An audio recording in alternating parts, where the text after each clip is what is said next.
پاکستان کے اندر جو official figures ہیں پاکستان کے، اس کے مطابق جو سرکار کلیکٹ کرتی ہے زکوٰۃ، کم و بیش وہ 7 ارب روپے ہے، 7 بلین روپیز، اور وہ بہت لوئسٹ اینڈ کے اوپر کلیکشن کرتی ہے۔ اگر اس کو تھوڑا سا اور بہتر کر لیا جائے تو 7 ارب کو 10 ارب بنانا مشکل کام نہیں ہے گورنمنٹ کے لیے۔ تھوڑا سا کرپشن کو کنٹرول کر کے اور ایک اعتماد عوام کا اپنے ساتھ وابستہ کر لیا جائے تو یہ میں نے پہلی ورکنگ 10 ارب روپے پہ کی ہے کہ اگر 10 ارب روپے گورنمنٹ کلیکٹ کرتی ہے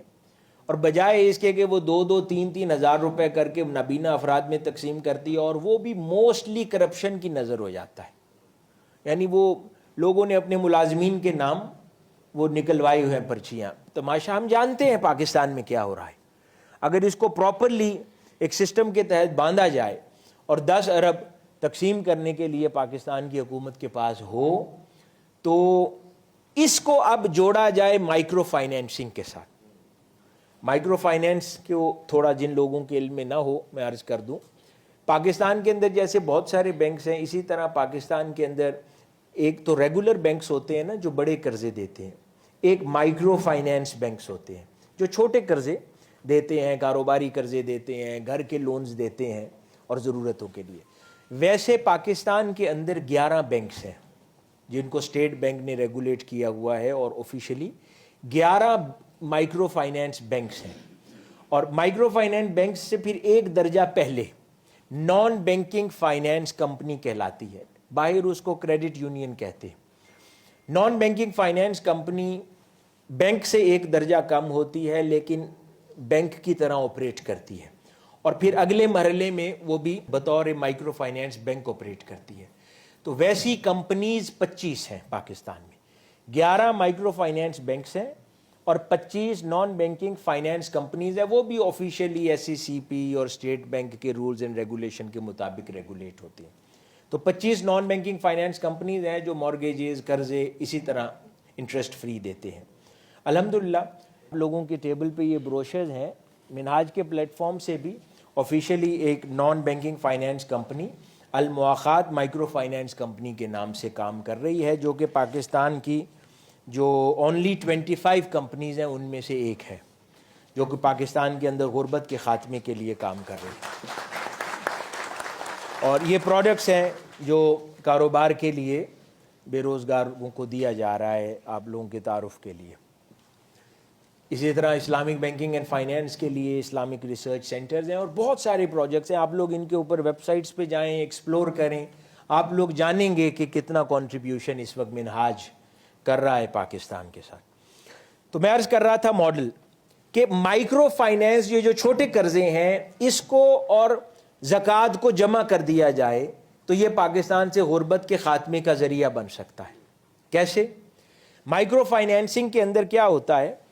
کہ چھوٹی پروڈکٹس، کاروباری پروڈکٹس انٹرسٹ فری ماڈل کے اوپر لے کر دے دیا جاتا ہے، جو کہ ابھی پرائیویٹ سیکٹر کر رہا ہے، تب یہ گورنمنٹ کرے گی یا گورنمنٹ پرائیویٹ پارٹنرشپ ہو جائے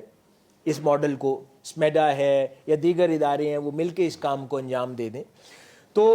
وہ اگر ان بزنس پروڈکٹس کو اس زکوٰۃ کے پیسے کو زکوٰۃ کے طور پہ اس طرح 2-4 ہزار تقسیم کرنے کی بجائے 2-2 3-3 لاکھ روپے کے یونٹ کے بزنس ماڈلز عوام کو دے اور وہ اس سے سالانہ بزنس شروع کر دیں، جیسے مواخات کر رہا ہے، یعنی لوڈر رکشہ ہے، ایک آدمی کو آپ ایک لوڈر رکشہ لے کر دیتے ہیں اور اس کو کہتے ہیں کہ کوئی آپ کے پاس، یہ میں آپ لوگوں کو بھی عرض کر رہا ہوں کہ کوئی آپ کے پاس آ جاتا ہے کہ مجھے زکوٰۃ دیں، اسے کہو بھائی بے روزگاری ہے، میں تمہیں پیسہ نہیں دوں گا، میں تمہیں بزنس دوں گا، اس کو بزنس کرو اور اپنا روزگار خود کماؤ۔ لوڈر رکشہ ہے، آٹو رکشہ ہے، آج کل یہ فوڈ ڈلیوری کا کام تھرو بائکس کر رہے ہیں، ای کامرس بہت تیزی سے ایکسپینڈ کر رہی ہے، ینگسٹرز کو آپ لیپ ٹاپ ہے، اکوپمنٹس ہیں، آئی ٹی ریلیٹڈ پروڈکٹس ہیں، اس کے اندر انویسٹ کر سکتے ہیں۔ تو یہ مواقعات یہ سارا کچھ کر رہا ہے، لیکن یہ اپنی جتنی استطاعت ہے اس میں پرائیویٹ سیکٹر کے طور پہ کرے گا، لیکن جب آپ کو ملک سے غربت کا خاتمہ کرنا ہے تو یہ بڑے پیمانے پر کرنے والے کام ہیں کہ یہ 10 بلین